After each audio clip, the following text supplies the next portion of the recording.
The Center for Trade Policy and Development is a not-for-profit membership-based trade policy and development think tank.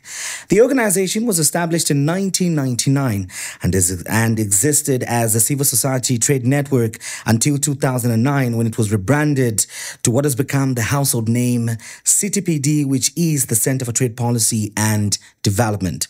Now, CTPD has been working closely with like-minded civil society organizations and policymakers to promote good governance in the management of natural resources in Zambia while advocating for fair tax systems and enhanced domestic resource mobilization.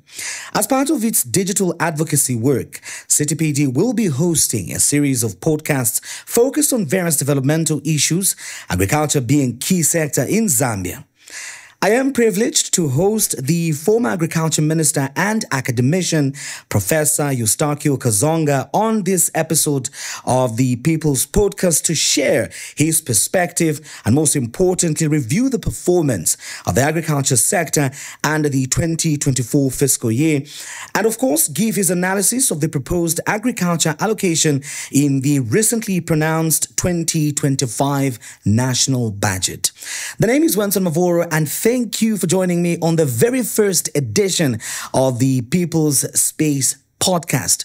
Now, Professor, for those that may not know you, let's briefly start by just understanding who the man who has balanced politics and academics very well.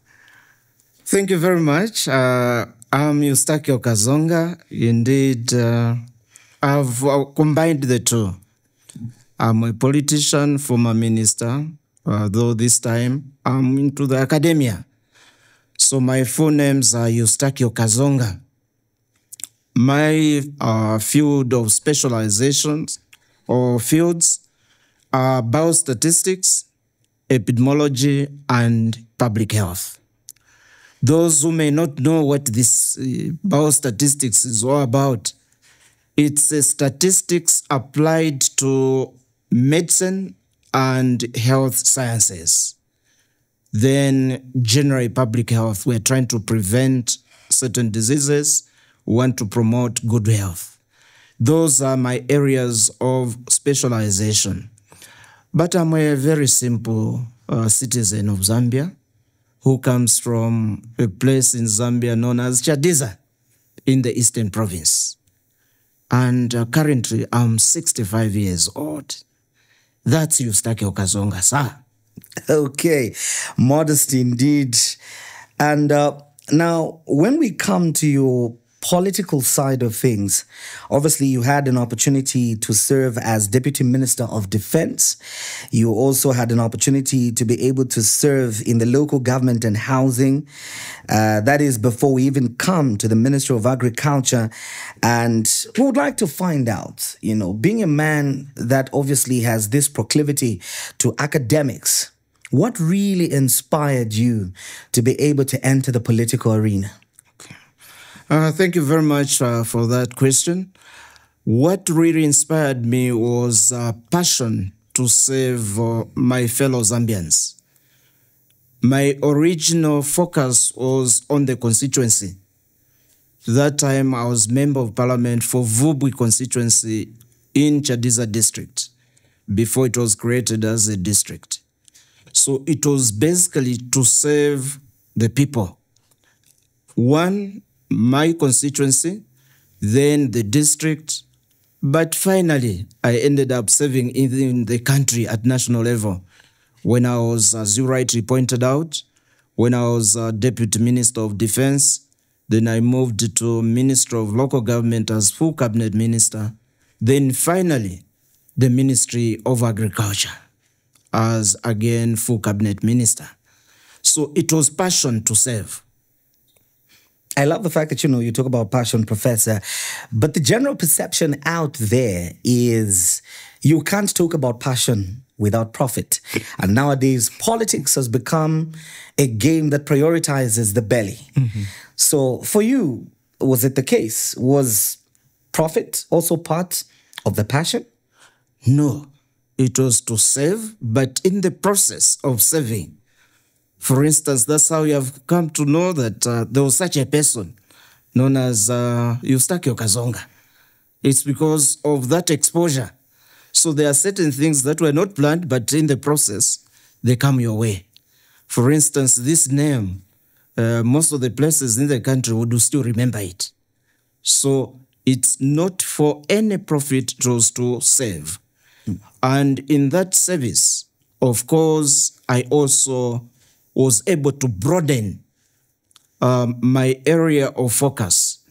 Other than just being a professional in these fields that I've specified, I was able to look at what is it that people want, interacting with the grassroots. Those that have never been to school, those that have been to school, all sorts of people, which is slightly different when you are in the academia. It's a certain grouping that you are dealing with. So I was also privileged to have that opportunity to interact. And through that interaction, I also learned a lot. Before we get into the meat of our discussion, Professor, on this particular episode, let me put you on the spotlight. As a man who relishes academics, we've noticed a trend in our Zambian politics that we cannot avoid, where we have seen people that may not have the requisite, if I may use that term, academic background or qualification to be able to serve in capacities such as you had an opportunity to serve in. Do you think lack of academics compromises the quality of output at that level of public service? I would overall say yes, it contributes, but not 100%. It plays a role when one is qualified, has the necessary qualifications to perform those duties. It contributes, but it's not the only requirement. So it is necessary, but it's not sufficient. Okay, interesting, Professor. Let me now draw you to the meat of our conversation. And the Minister of Finance recently just announced the 2025 financial blueprint, that is supposed to guide the nation's fiscal efforts as we approach the new fiscal year 2025.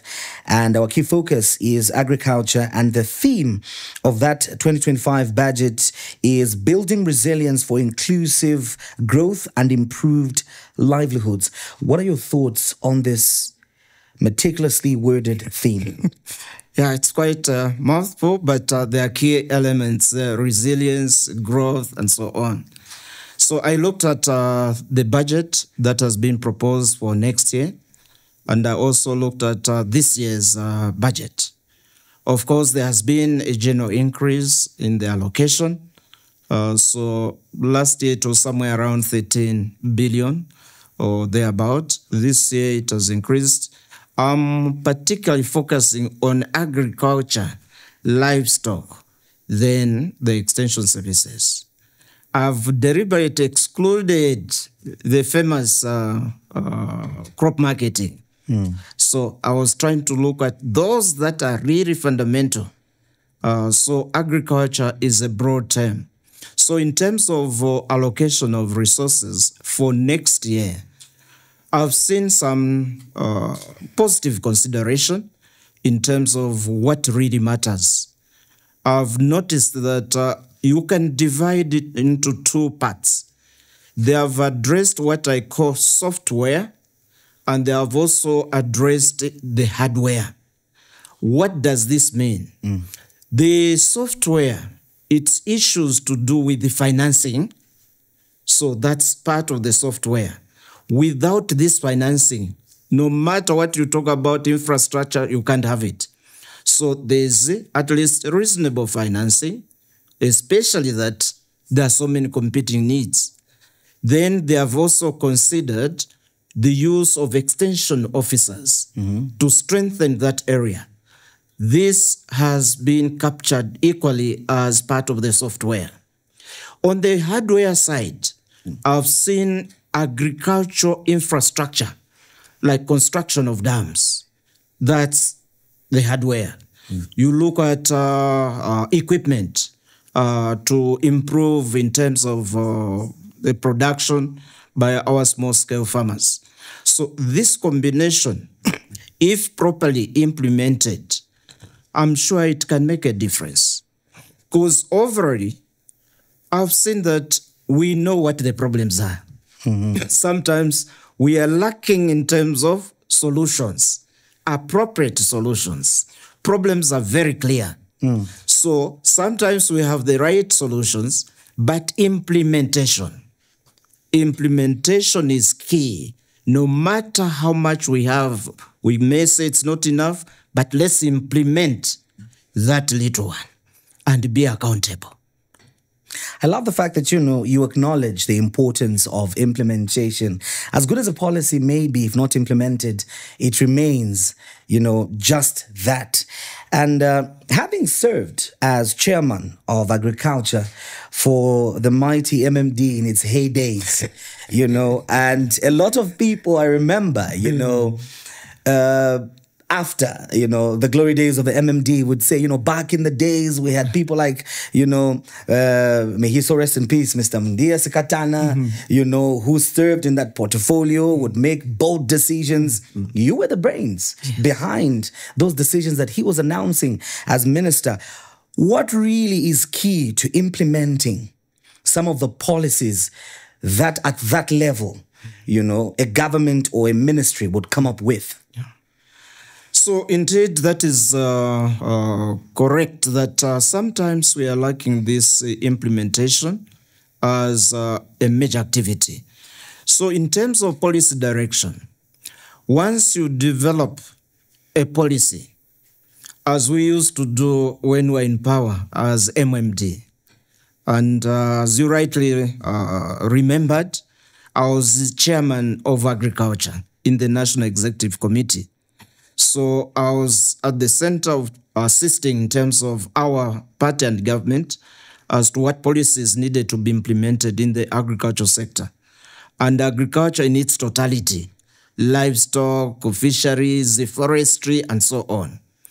Now, as a policymaker, to assist in terms of improving the implementation of such policies, one key issue is the financing. You have set what your policy measures are.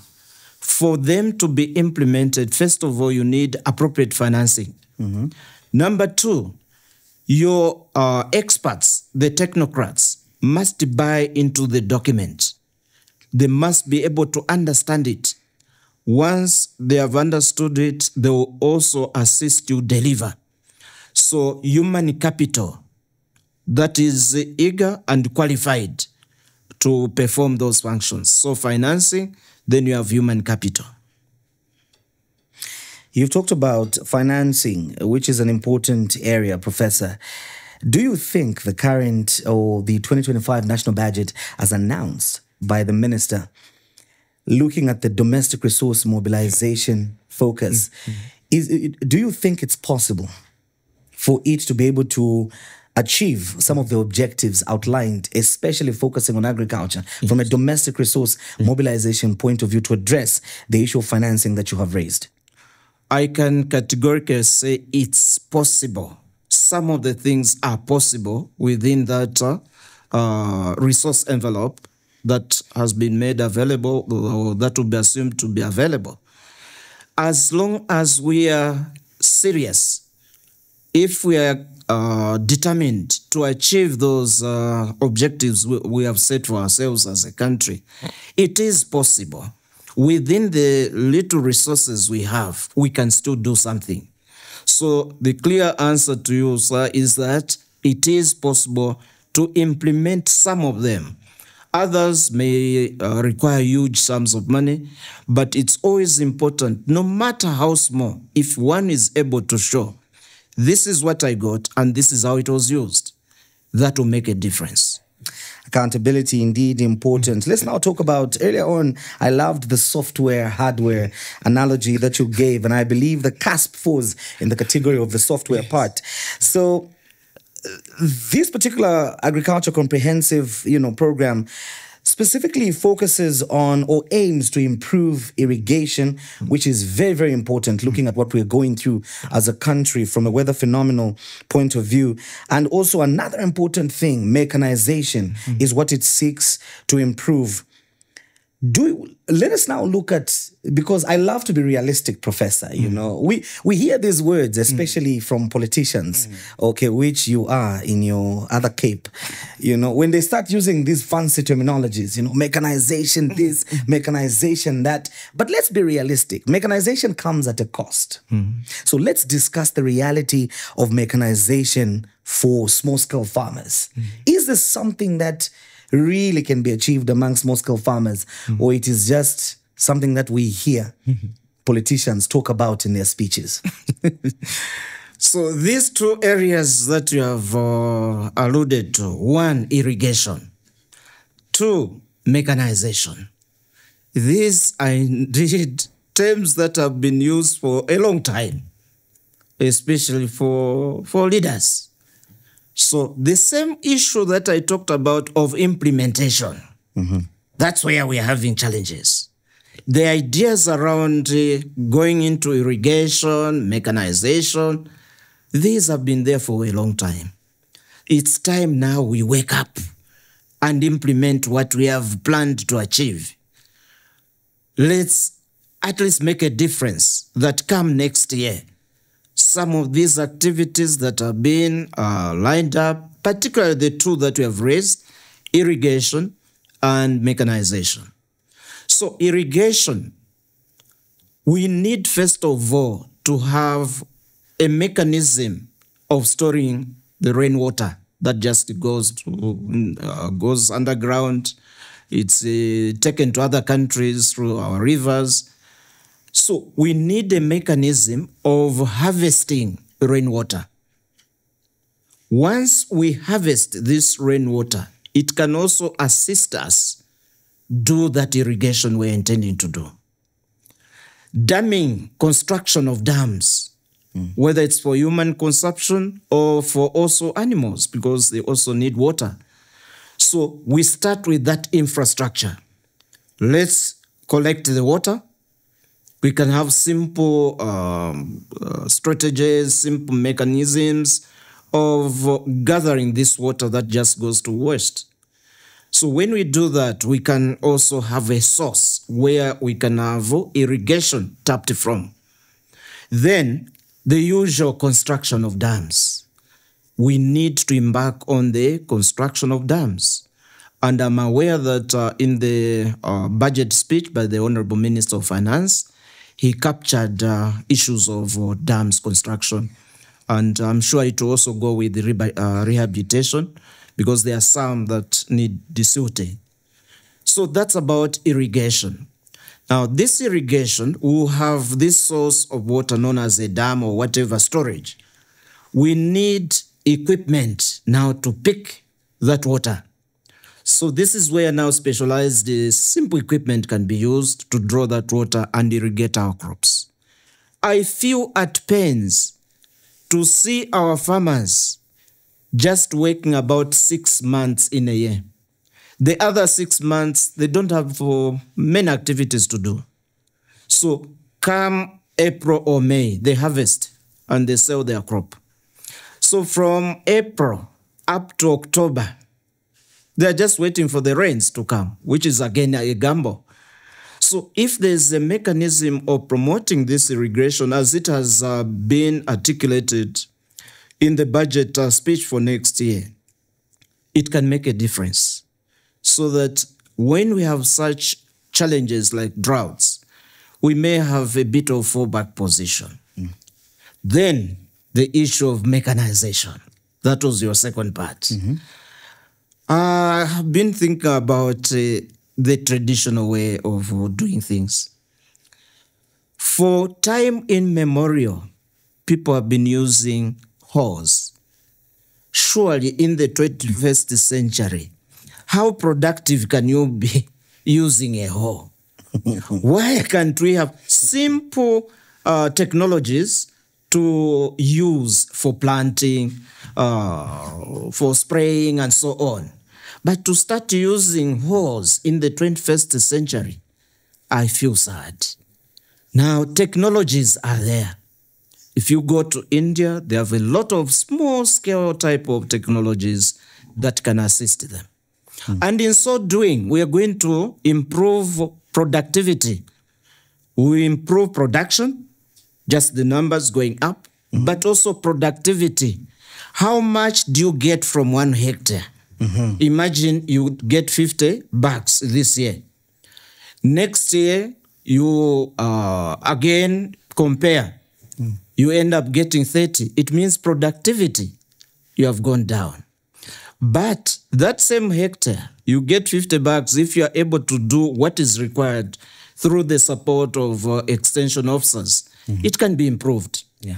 Right now, we are still very far in terms of productivity. How much we get in a hectare, it's still very low. So we can still have that same land, but a bit more productive than what we have been doing. Interesting. So mechanization can assist. Interesting, Professor. Let me draw your attention to what I've heard. Since the UPND came to power, we've noticed that even in the very first budget, the idea of farm blocks was floated confidently by Dr. Stumbeko Msokotwane, and we've continuously, seeing him continue, echoing that same initiative. Including this one. Including this one. Oh, even yourself. This one. Wonderful. So how can we benefit fully from this idea of farm blocks? Yeah. And the question I always have is, when we talk about farm blocks, are we thinking of it on a commercial perspective where it's only external investors that will have the capital to come and invest? Or how can we create a situation where Zambians, looking at where we are economically, we can also have a share in this? Yes. The current arrangement, even you as a Zambian, you can have a share. So let me start from the beginning of this concept of farm blocks. Even when I was Minister of Agriculture, I was talking about farm blocks when we were working on the Nansanga farming block. So my worry is that at our level, we have talked too many years without concretizing. But I've been checking what the fundamental blocks are, the barriers. So for farming blocks, it's one potential route where we can create jobs for our youths, the women, and so on. Because the structure of a farming block, you have the core venture, which is the bigger one. We talk about investors. So investors, it's not only foreign, even locals. But there are also smaller portions within that particular farming block. For those who want to grow maybe up to from 5 to 10 hectares. So people can also play a role in that arrangement. And in that arrangement, you have this outgrower scheme. The way we have it at Zambia Sugar in Mazabuka. They have a serious outgrower scheme. So within the farming block, it's possible to have an arrangement similar to the one that is happening in Mazabuka. In so doing, our farmers are going to grow for the market instead of growing to market the product. I hope you see the difference there. They will be growing something that is already going to go to the market that is already established. Instead of growing, then you think about where am I going to sell? So once we invest in farming blocks, I can rest assure you some of these challenges we are facing, like unemployment for our youths, will be at least partially resolved. So it requires serious commitment in terms of financing. My view around these farming blocks, because when we started in our regime, we selected one place in every province of this country. We had to find 100,000 hectares of land for farming blocks. But this program is supposed to be gradual.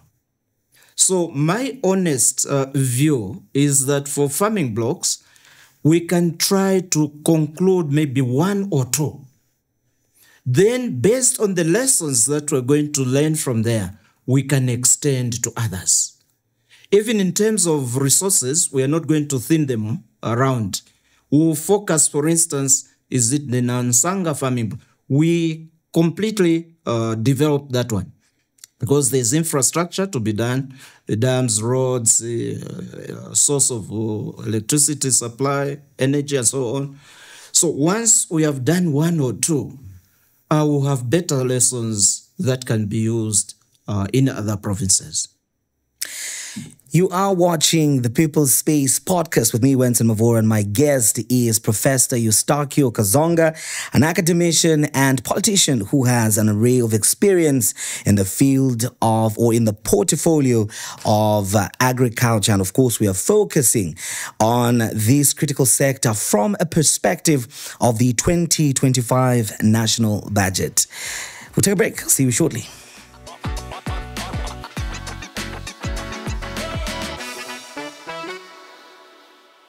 Welcome back to the People's Space with me, Winston Mavoro, and we are looking at the 2025 national budget, and my guest is Professor Eustakio Kazonga. And Professor, let's pick it off from the current issue that's going on at the moment, which has brought in a whole lot of dynamics, you know.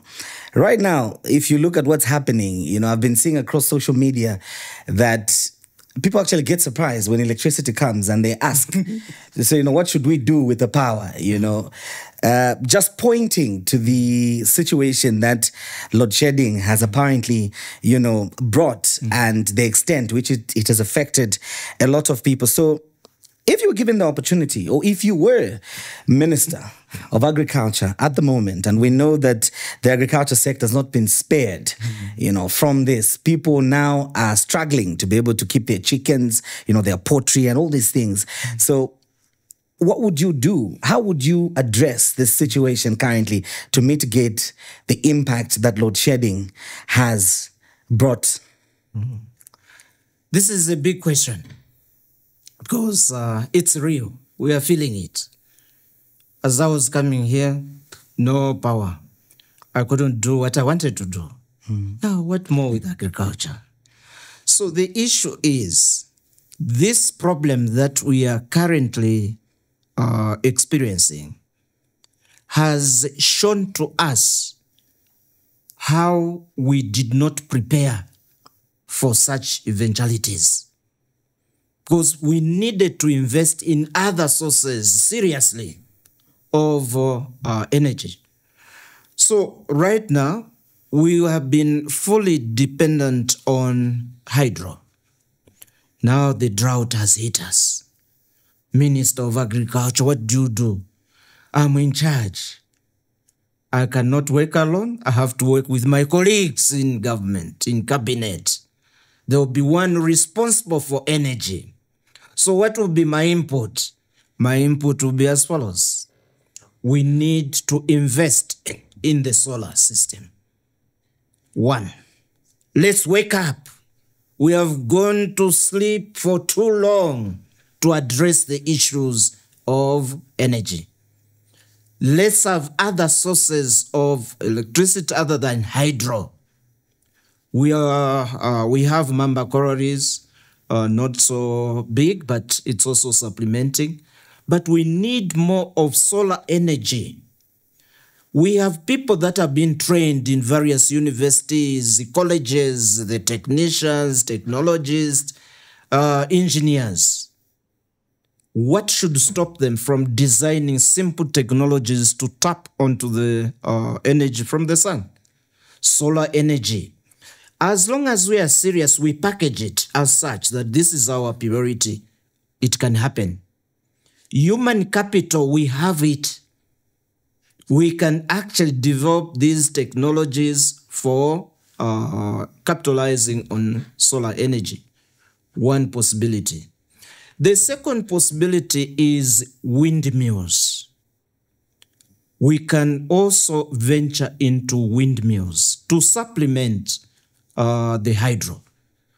So these are things that can be done locally, and we have people that have been trained locally and abroad that can be tasked to do such things.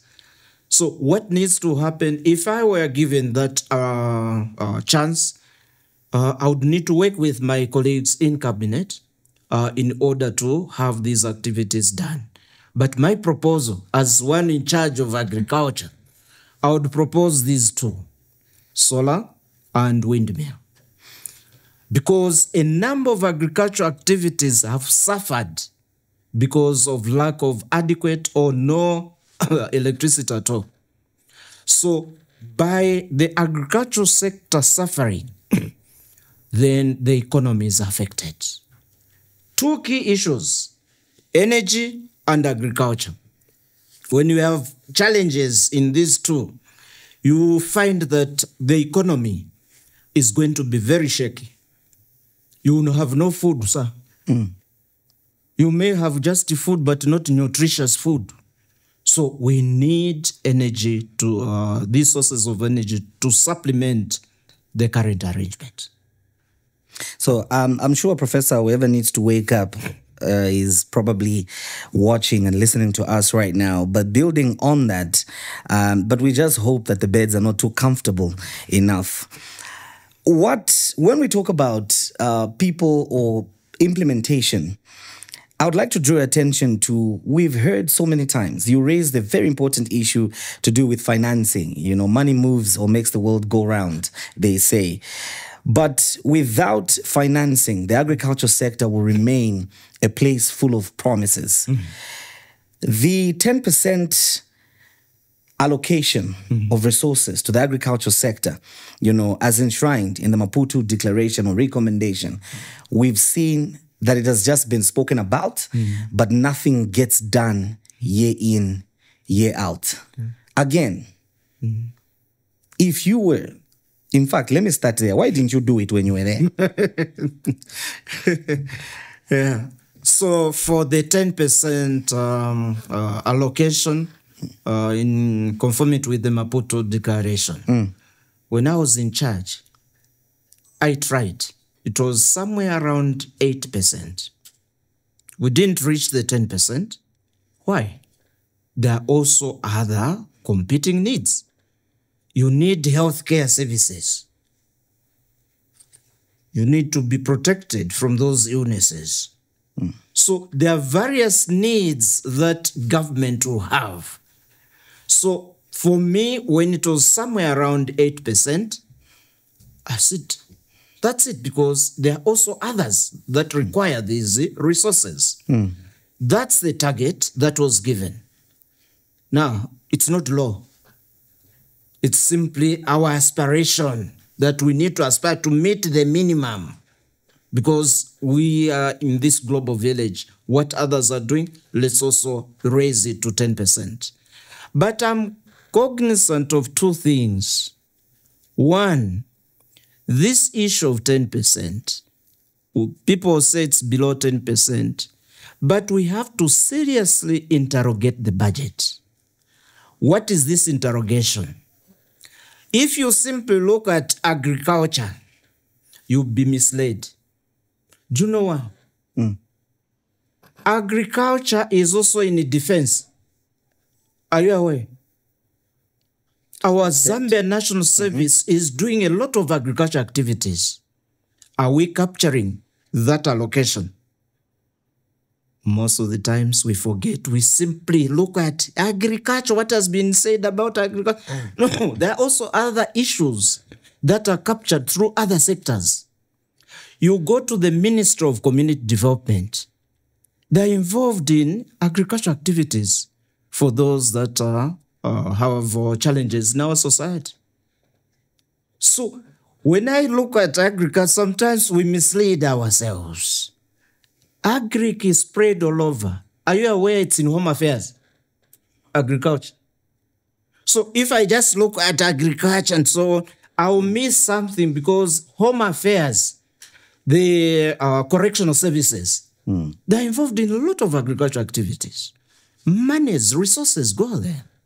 Are we capturing these resources? I have my doubt. So that's why sometimes I said, we may be misleading ourselves. That 10%, we may even be above it. Let's now move on, Professor, to the issue of the Constituency Development Fund.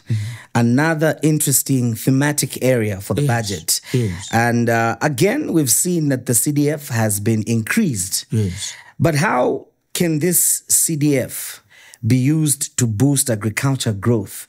Particularly in those constituencies that we know are quite heavy when it comes to agriculture. Yeah. Thank you very much for that question. It's quite fundamental to me, because once upon a time I was minister in charge of local government and housing, where CDF was housed. So I have some ideas in terms of some challenges, some of the successes. Generally speaking, I can tell you that CDF is a very good tool for some form of decentralization. You are devolving some of the functions to the local levels, but with matching resources. It's not the only one, but we'll say at least it's playing that role of devolving functions to the local community. Now, this CDF, in terms of the agricultural sector, can also make a great contribution. How? One, we can use CDF to construct dams that the local community can have access to. Grow vegetables, our livestock also need water, and so on. We can construct deep tanks. For us to be competitive, we need quality products. So if our livestock are affected by diseases, how can we export? So that becomes a challenge. So we can use CDF, or those communities that are in such areas can consider dams through CDF, can consider construction of deep tanks. Even in terms of agricultural infrastructure, other agricultural infrastructure, if they have seen need for an extension officer to be in their area, they want to construct a house, let them do it. So that will be part of the contribution of CDF to the growth of the agricultural sector. But it will be community-based, the needs in that particular community. The other issue, Professor, that I would like to draw your wisdom from is the issue of the drought. Obviously, we know that this has extensively affected even financing to critical ministries such as agriculture, itself. And, to all the single people out there, they will also claim that the drought has been extended, into their personal lives, But, Professor, drought has come. Drought has been there, How can it be tackled differently? Because, for example, what is currently happening now happened 10 years ago. Again, we're still singing the same thing. We're still talking about the same solutions, but nothing has been done. So how differently can this be addressed? So I see as a problem of disaster preparedness. We are still lacking in terms of the unexpected. Sometimes we take things that they will continue being normal. We need to seriously invest and have strategic programs or projects that will address eventualities.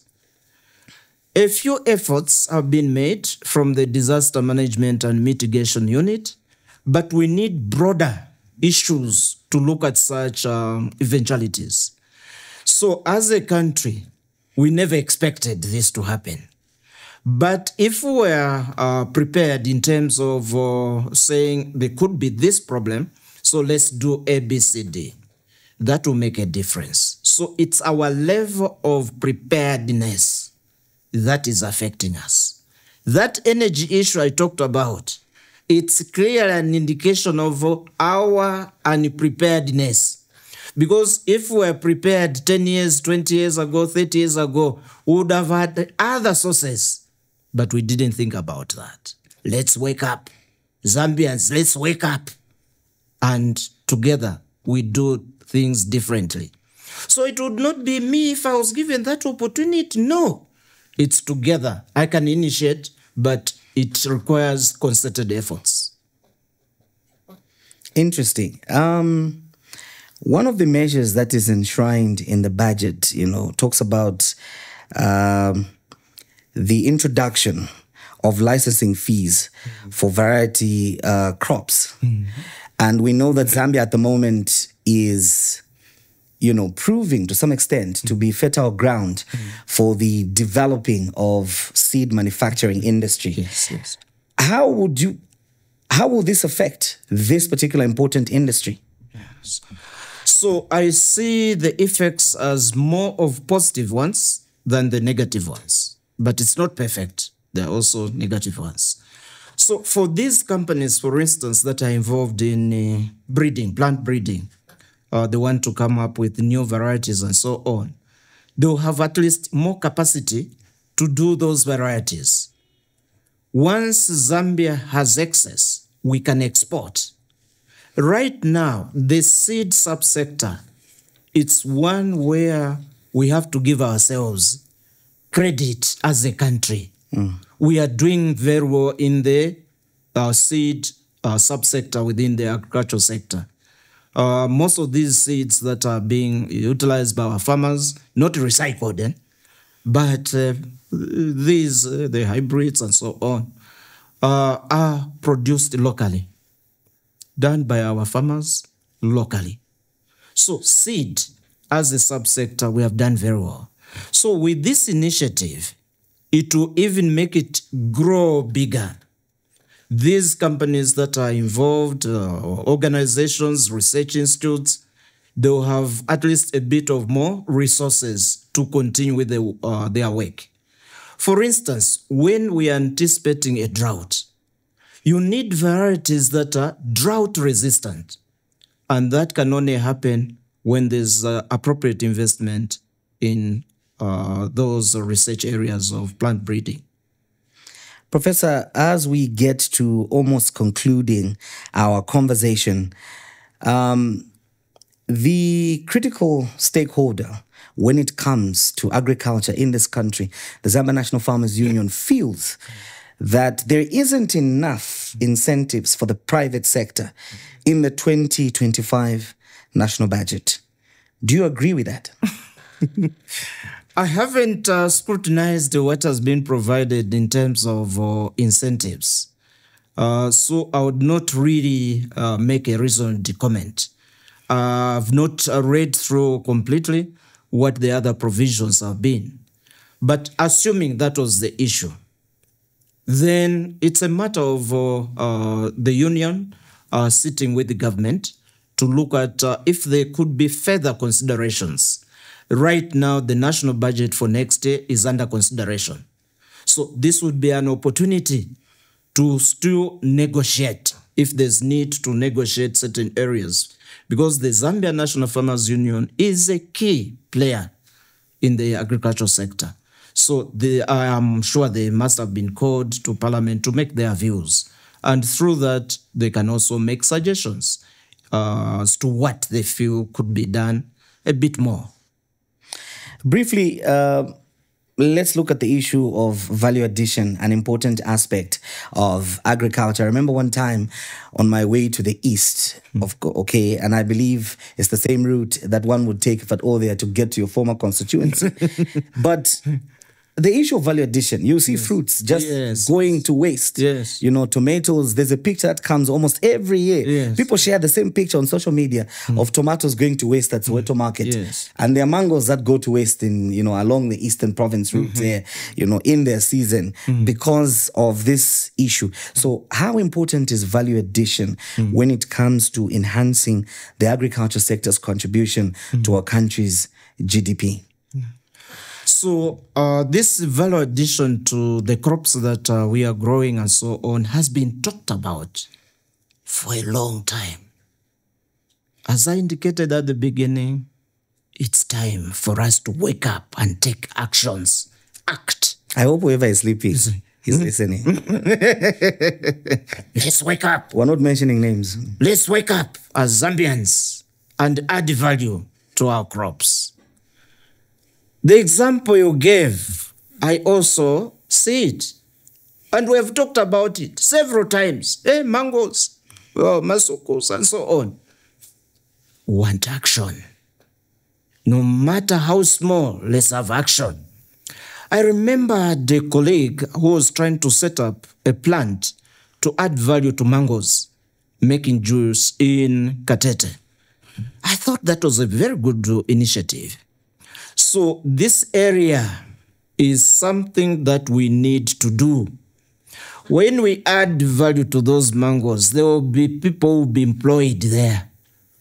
Our youths can also have at least opportunities to work. They are qualified, technicians, craftsmen, and so on, engineers. So value addition will be able to export what we have added value to.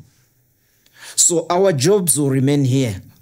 When we export raw materials, like just maize, we are exporting jobs to other countries. Let's add value.